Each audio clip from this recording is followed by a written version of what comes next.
So it's 10:03, so we're 3 minutes late for the grand opening.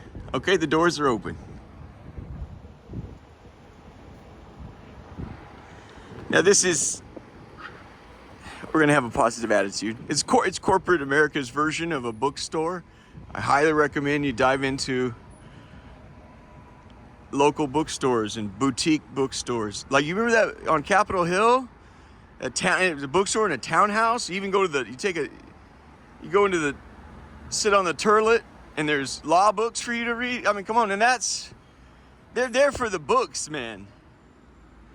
This has to be approved by shareholders. This is kind of the problem in America, but we're going to have a positive attitude. So this was the Nike store. I believe that it was a 10-year lease at $100,000 a month. For whatever reason, they decided that the skedaddle. It's not, the internet destroyed books. It's nice to see in 2024 the books coming back. So that's what we're here to witness.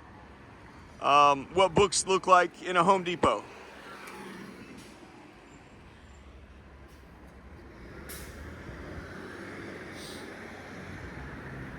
See the variety of building materials and methods and over there.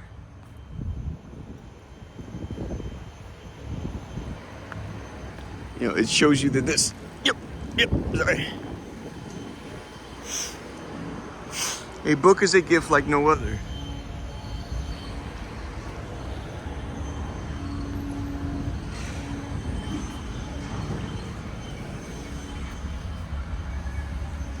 All right.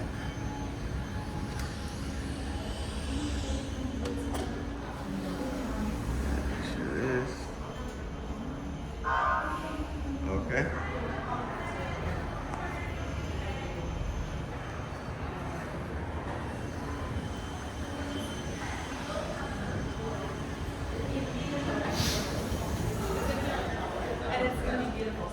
All right, look at that jump.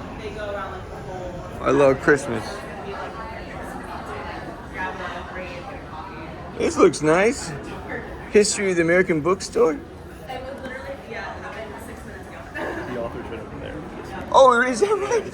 You're kidding. Thank you so much. Look at the author of this book right here is right there.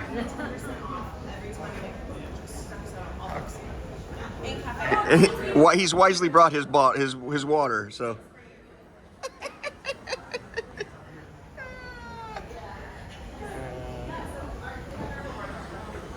I'll say this about Dr. McGraw. Television makes him look like an idiot. You hear him talk away from the television. I'm telling you, there's something about the guy. I'm telling you, get him off the TV. It's beautiful to listen to. Television it's just a fucked up medium.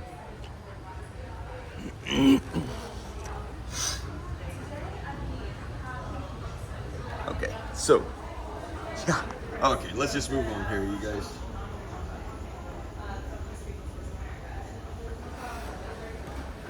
Okay.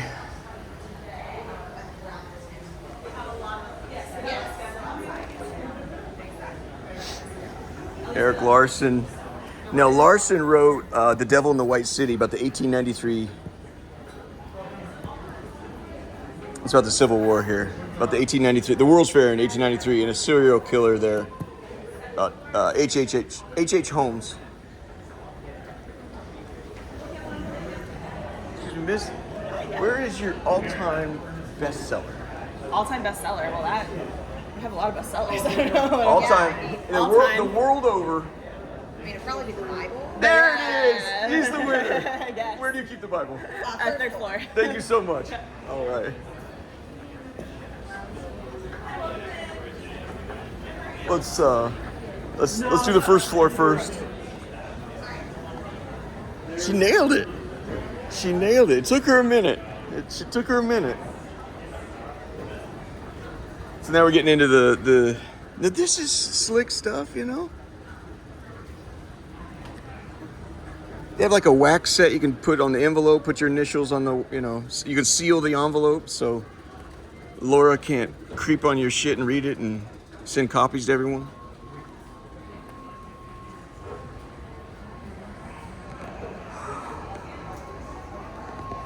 All right, so you get greeting cards here. What do you call it? I can never figure this out. Do you call them moleskins or moleskins? I'll tell you this right now. The people that own Silicon Valley and sell these electronics to you to keep your notes, they do not do. You need a physical copy. It's even scientific. You need a physical copy. They do not make their note. The billionaire does not go into a meeting with the chair, with his board and take notes on his phone. He writes it down like this. Or looks at his assistant and says, write that shit down.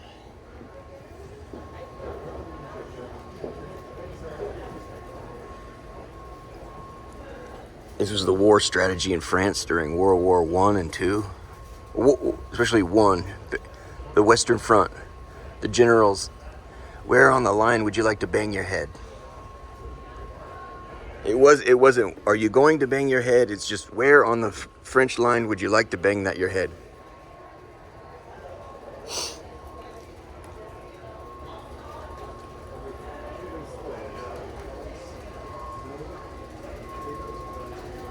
Okay, so for gift wrap and junk.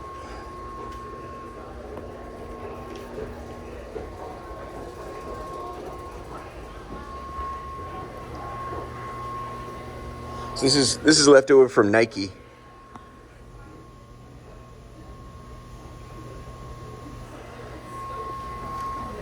Okay.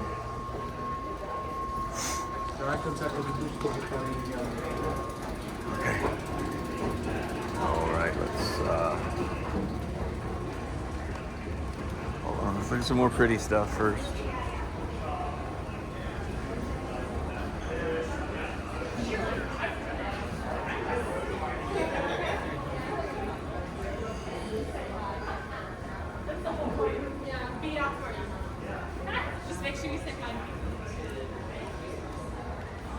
Oh, look at it. Hey, thank you. Thank you. Thank you. All right. All right.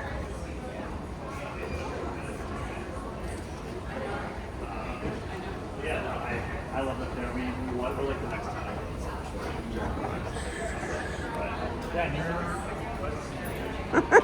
Let's not. Let's not. So we have lots of people coming through. That's not. It's gonna be a busy week.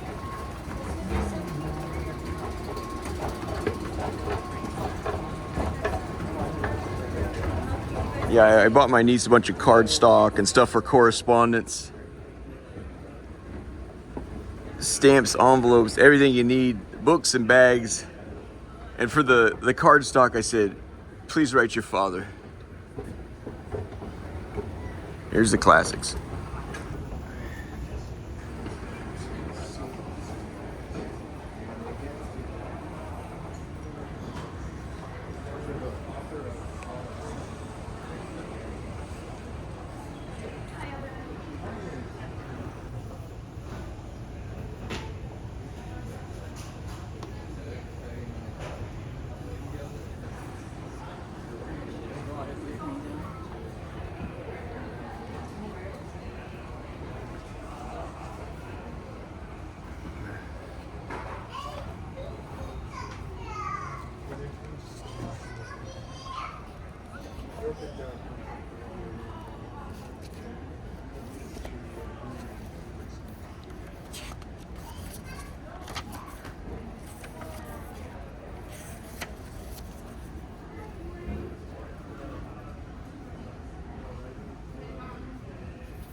Okay. Ska vi gå upp en trappa också? What's that really good one? He says, I have happened upon the. Is it the road not taken? No. 136? I don't think that's it. He says, I've happened upon the poem. They'll put my name in. I'll never be forgotten now. I don't think this is it.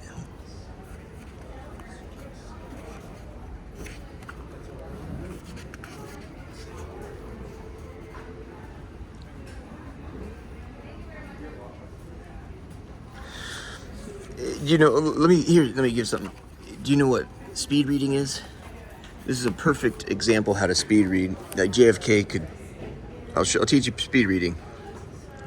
This poem opens and ends beautifully, but the middle parts take more work than the medium I'm using. I can't walk us through the whole thing.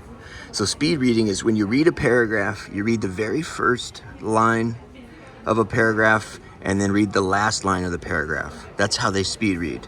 So when you see somebody moving their hand down the page real fast and then they flip the page, they move their hand, they're just reading the first the first sentence and the last sentence of the paragraph. That's speed reading.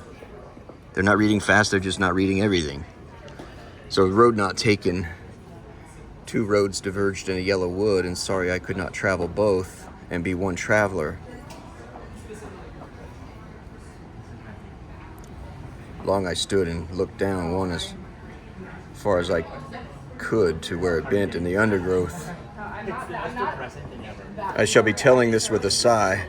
Somewhere ages and ages hence, two roads diverged in a wood, and I took the one less traveled by, and that has made all the difference. Or no, maybe it was. No, it wasn't that one. It was the other one. I had a book that was two-sided. You like flipped it upside down for your story in the back. Oh. And it was called A Wild and White Thing. And those were both quite tough.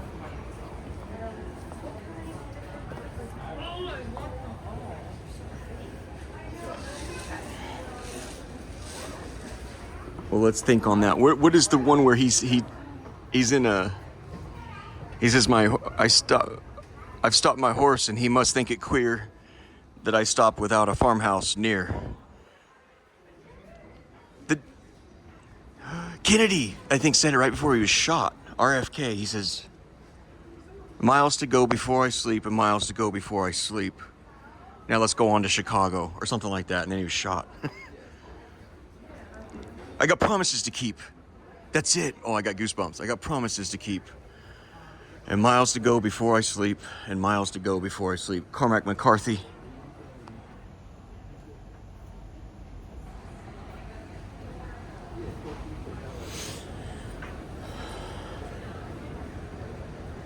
So is there any like Latin here? Like It's Rhonda.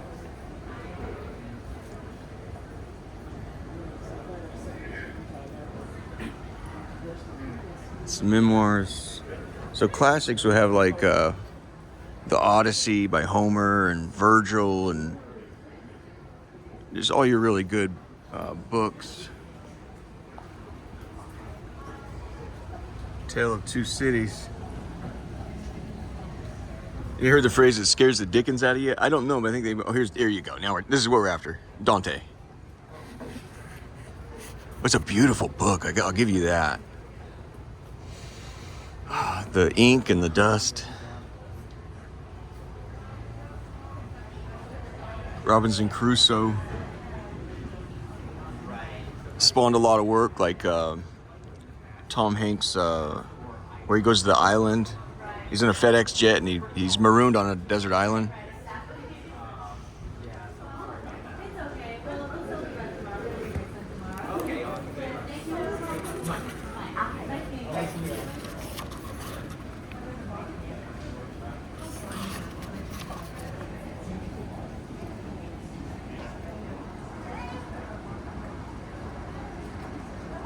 So it was originally written in Italian. So what you want with something like this. Now Italian's not easy to learn, but they have copies. Now this is what I'm saying. This is your amateur hour. They have copies of Dante written in the original Latin, and then right next to it, they'll have the English translation. I'm telling you, man, it's like reading it in three 3D, excuse me. Jane Austen jumps. Let's, Tolstoy. Read Tolstoy, man. He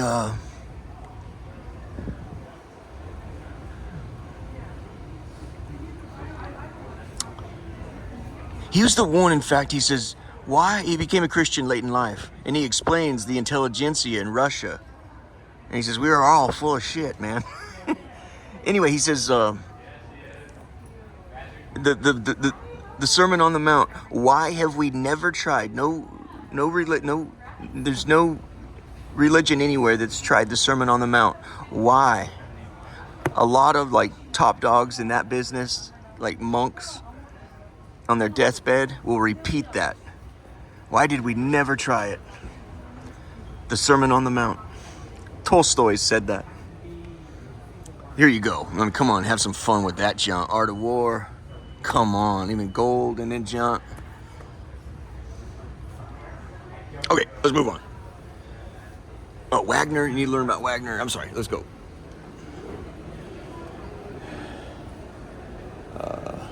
We're going to finish the second floor, then go up to the third. There should be a cafe somewhere in this junk. They're into the really, complimentary uses, which I'll never understand. At your other store up at Tyson's Corner, how you got witchcraft books so close to the children's books. I'll never understand that.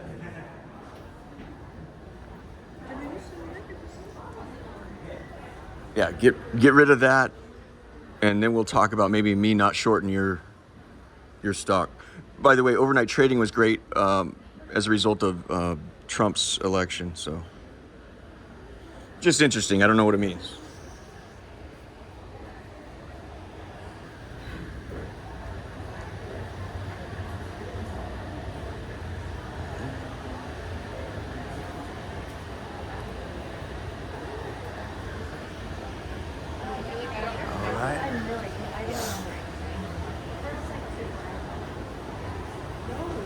Thrillers, I don't read that stuff.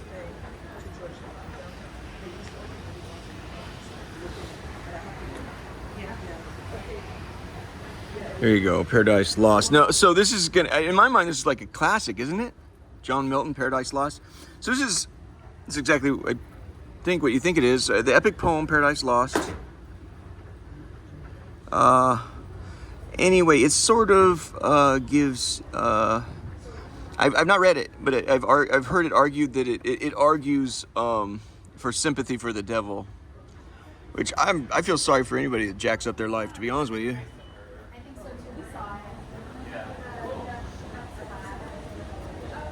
But he's dedicated his life to scalping humanity, You may have the novella that comes after this with Sibian. Well, that's not good on opening day, guys. When these jumps don't work. Just happened to go out the night before, is that it, or what?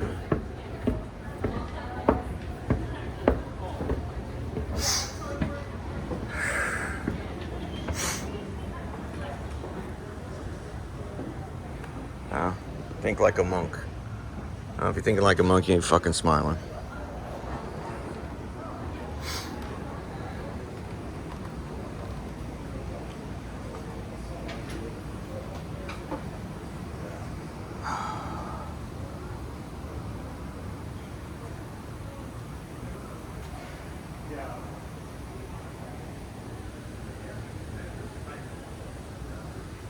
Okay, this is Bibles. Religion, which is a whole lot of horse shit. C.S. Lewis is a great place to start. See, these books by C.S. Lewis, you know what they were? In World War II. C.S. Lewis, I think he fought in World War I, right? So what are the C.S. Lewis books? What are they? In World War II, the BBC, that's a British Broadcasting Corp. He's from, I think, Ireland. They wanted to make sure their soldiers, the British soldiers, and everybody going to war, even on the other side, Germans and so forth, Italians, are you ready to meet God? Are you ready? What is real life about? And so he went on the radio and argued on the radio, these are my lectures. He gave that was the main medium at the time. So he gave lectures on BBC radio about how to know God and how to be right with the Lord. And I think there's some things I don't agree with, but a lot of it is like, it's really, I think the word you'd call is seminal. It really gets you thinking on the things you should be thinking on. It's like a professor that gets you started and says, now go, good luck and figure it out. Everything I've given you, figure it out for yourself. Come to your own conclusions based on what I've given you. They later decided those lectures for the soldiers going off to war were so successful. Can you please put those into books for us? That's how C.S. Lewis books came to be.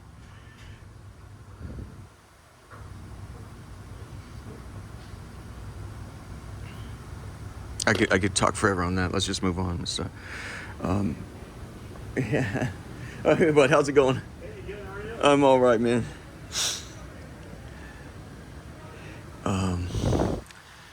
Let's move on here.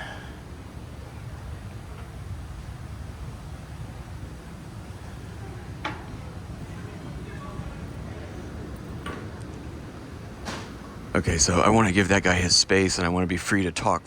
What I'm looking for in the Bible section there, what I'm really looking for is I'm looking for. Do you guys remember the? It's old school. I'm looking for Latin. I'm looking for Greek. I'm looking for Aramaic. I'm looking for commentaries on the New Testament, commentaries on the Old. You'll learn more about the Bible in some sense. Well, you have to read it first.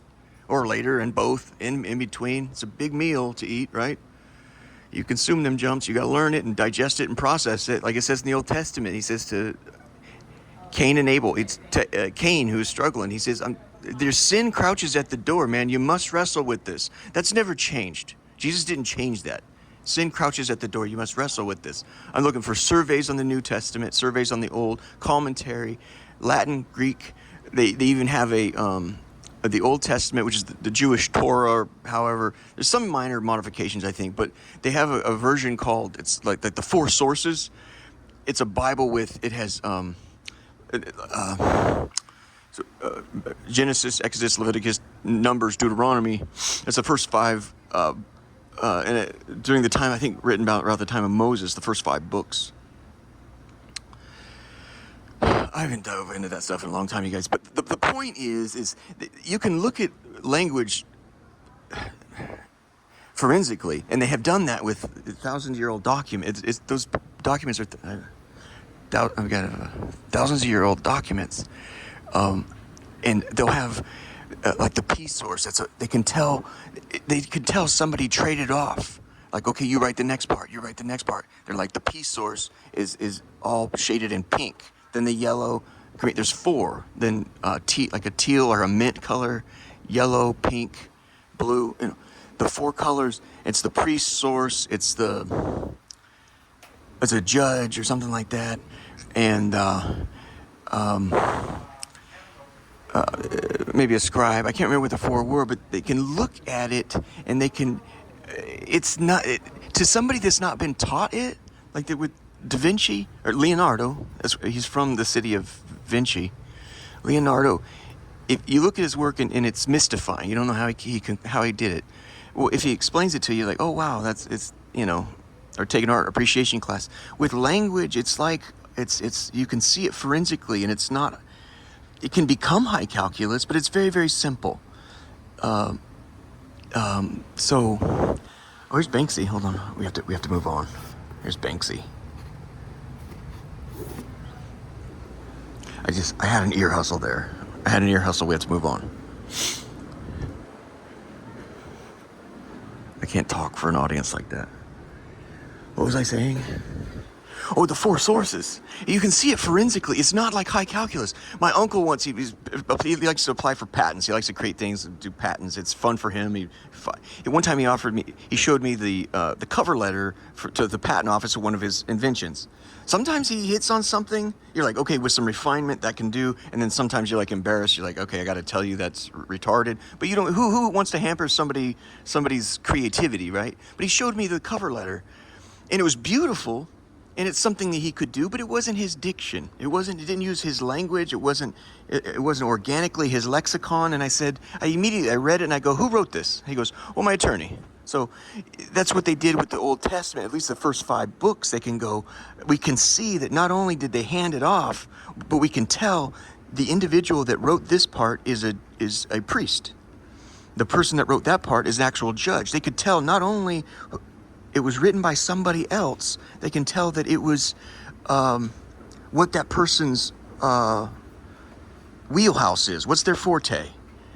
It can become high calculus, but like if you were to sit down with Leonardo and he explains you Fumatu and how he does the thing on the chin with his wrist, it's not that complicated. You could understand it, but people have a certain manner of speaking. Okay, they have different mannerisms, and anyway, it makes the Bible. It's stuff like that. It's like I guess people want to bring books to life, and I guess they can't be brought to life until it's brought to life in somebody else's life. And it's like, well, let me show you what I've found, and you know what I mean? Let me give you a spirited, whoa, why do I bounce out of bed? What am I looking for, Anyway, that's kind of the stuff with the Bibles I'm looking for.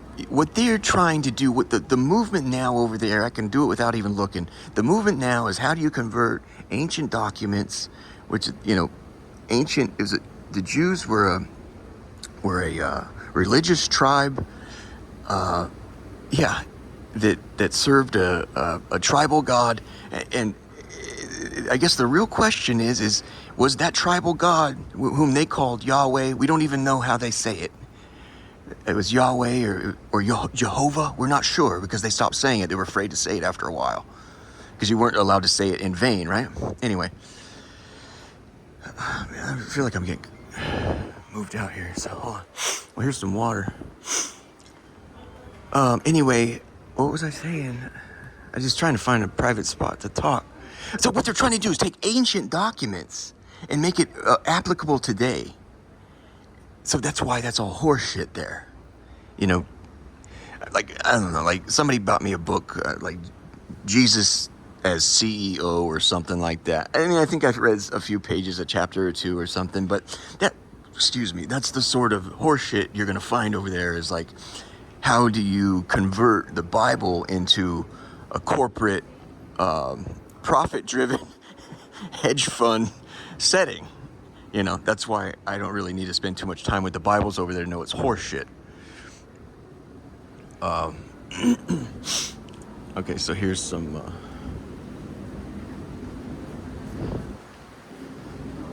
and I think it's very... It is safe to say, my family would argue, well, he went down some rabbit holes. Pal, you're damn right I did. Shit, man, how do you think how do you think I hit them jackpots?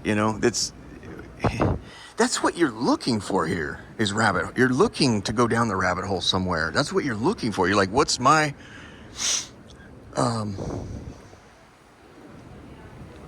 game, right? And somebody asked me once, what would you recommend? I said, well, to start, you kind of start with whatever first appeals to you, and you sort of, there's a thread that'll wind you back to God. Like I say, even the guy knocking on a prostitute's door, he's looking for God. That's a C.S. Lewis or a Chesterton quote.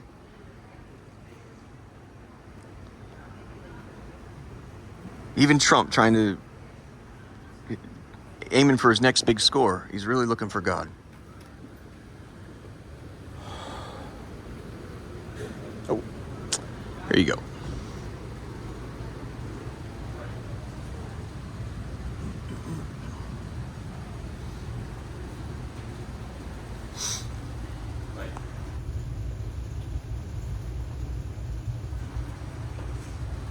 So is this...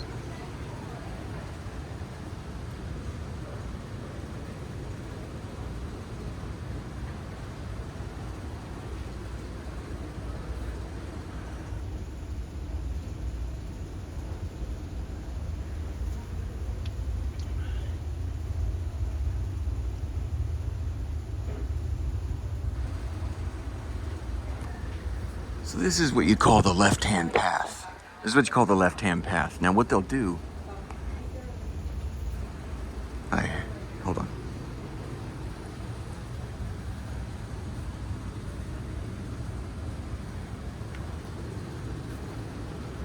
So that whole section. So that's kind of... let me go for a walk there. That's kind of how it works. There's a beautiful redhead girl right in front of there. It's that stuff that gets you to stay and read. And just that's how the devil works. They give you something you like. Well, I'll stay for this, you know? and he takes everything you love and gives you everything you hate. Anyway, what I'll say is it's a left-hand path. And it's... If you're into stocks, it's like going from... No, it's worse than that. It's like going from stocks to... options or future. Your life accelerates very, very fast when you start using witchcraft. The thing is, so they break it into white magic and black magic. There's no difference. There is no third party. You go to Jesus and the saints for to get your graces and to get your help and to get, you know,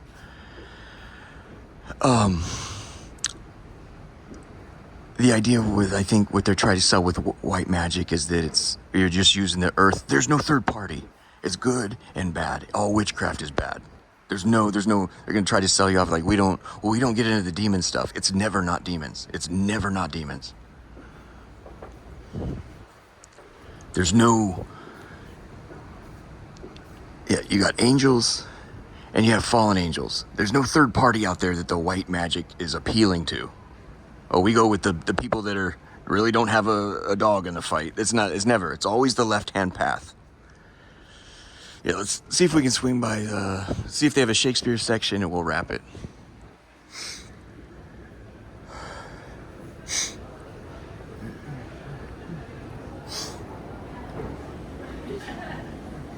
All magazines.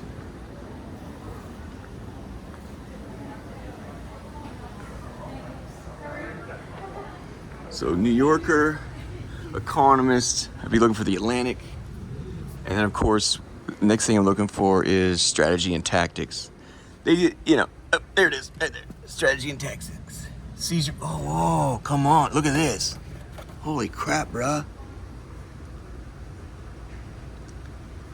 This is Vespasian and Titus. Man, they know how to make the blood flow, bro. Let's put that there.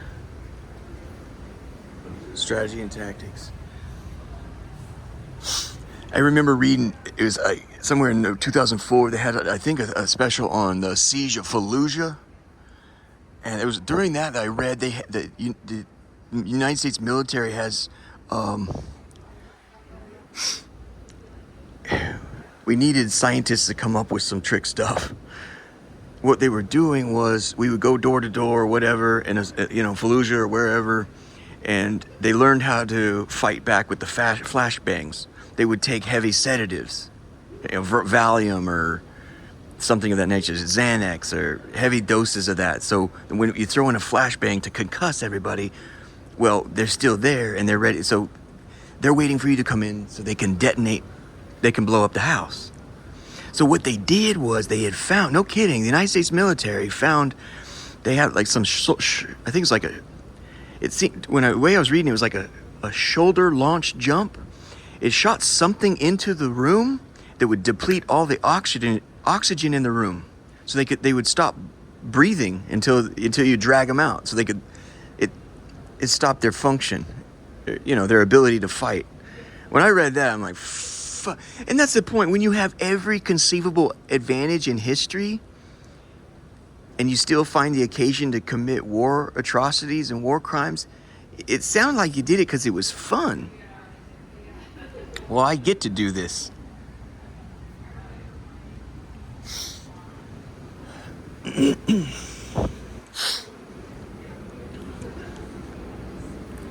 So let's, yes, I'm gonna head out and, well, let's see, where was the, like, cheesecake? Is there cheesecake?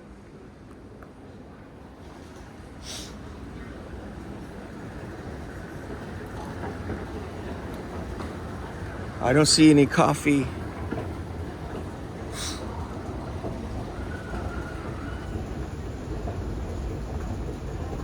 Man, coffee and books, or tea and books go hand in hand. Where's the... Is there no coffee here? Now that's interesting with all this space.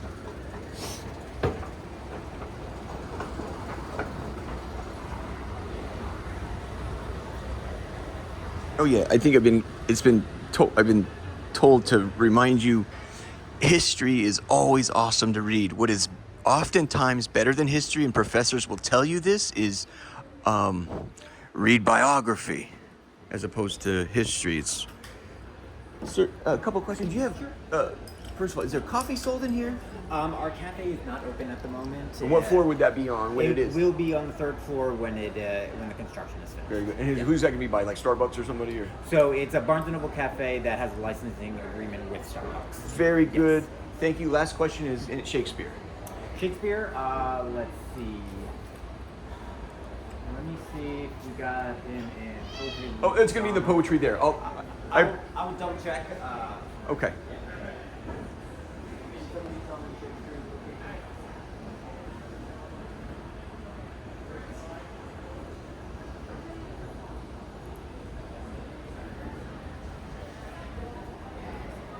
Very good. Yes. Okay. Thanks, buddy. Yes, sir. Yeah.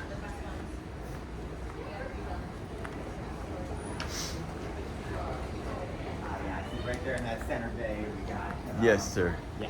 Very good. Thank you so much. All right.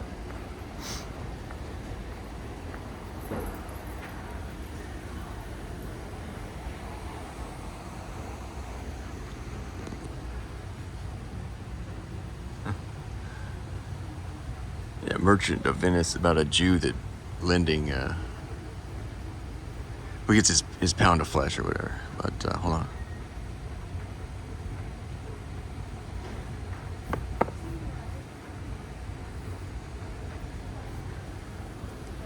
Do you guys remember the soliloquy? Let's end with the soliloquy.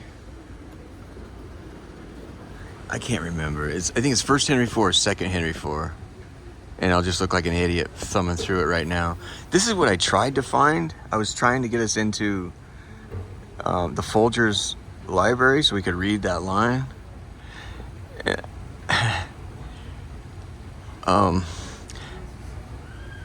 The soliloquy is so beautiful. Listen to Tom Hiddleston do it in the everybody's got their own version. Tom Hiddleston's is quite extraordinary, mixed with all this scenery and his memories. It's called in the Hollow Crown. It's really beautiful, but it starts out. He says, "I know you all, and I only I only suffer just idleness, not much longer." And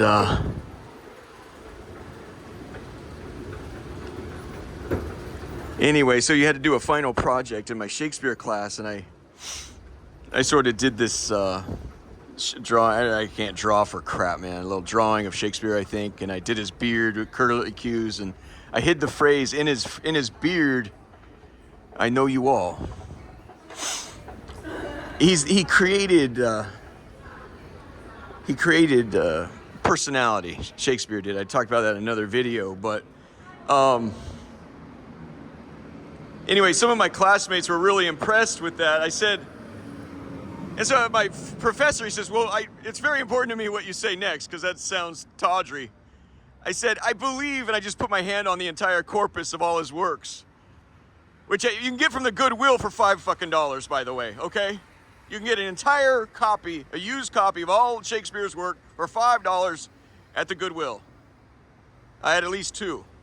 I said, I believe I chose that phrase because when I think of Shakespeare, that's what I believe Shakespeare is saying. I know you all. And there's only one other person in that class I actually respected. She looked at me and she says, "Wow, yeah,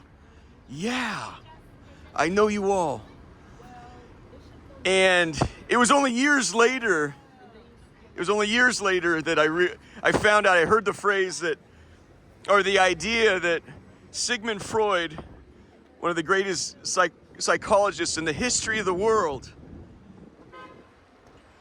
He said, somebody postulated, says, I believe that Sigmund Freud hated Shakespeare